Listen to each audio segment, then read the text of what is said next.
विषाद का कारण कई रात्रियों से पूर्ण ध्यान में मेरे विचार मेरी माता की ओर चले जाते। जब मैं बच्चा था तब जाने अनजाने में मैंने उसे कष्ट पहुंचा, परंतु मेरे विषाद का कारण यह नहीं है उसके जीते जी मैं कुछ न कर सके, परंतु उसकी मृत्यु के बाद कुछ कर सकूं ताकि उसकी आत्मा को शांति हो। हर बार मैं ध्यान में देखता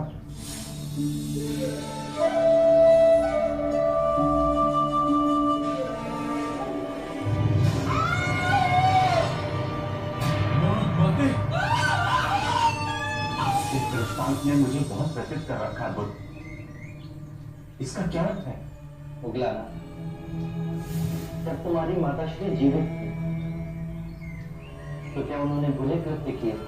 वचन से, कर्म से, विचारों से। मेरी माता ने सिर्फ कांटे ही बोए। मैं अपनी माता के दुष्परिणामों को कैसे पलट सकता हूं? जैसी भी थी ये तो मां, मैं उस मां के ऋण को कैसे चुकाऊं? अपनी करुणा से मुझे कोई राह दिखाइए। तुम्हारी माता के दुष्प्रवृत्तियों की बात थी। उनके प्रति तुम्हारा स्नेह देखकर मैं अति प्रसन्न हुआ मुगला। माता पिता के ऋण तो आकाश के समान ऋण हुए राज। हर मनुष्य को उस ऋण का सदैव स्मरण होना चाहिए। माता पिता को सच्ची श्रद्धांजलि है कि अपने जीवन को आनंद और संस्कार से जी। सत्कर्म करो और अपने पुण्यों को माता पिता को समर्पित कर दो। तुम्हारा जीवन तो ऐसा ही है मोगलाना। तुम सेवा, समर्पण, शांति का आदर्श जीवन जी रहे हो। यदि तुम अपने पुण्य को अपने माता पिता को समर्पित करोगे तो उनके पाप भी कम हो जाएंगे। हमने हो हमें पवर्ण दिवस पर तुम और संघ के सभी भिक्षु तुम्हारी माता के रूपांतरण के लिए प्रार्थना समर्पित करेंगे।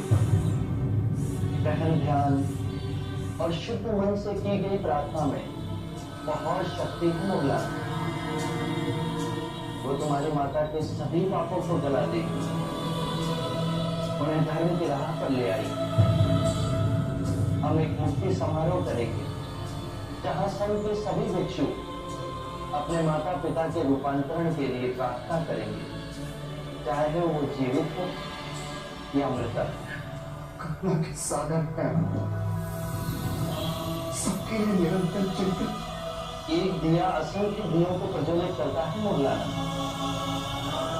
उससे दीपक का प्रकाश घटता नहीं अपितु और बढ़ता है। आनंद बांटने से बढ़ता है।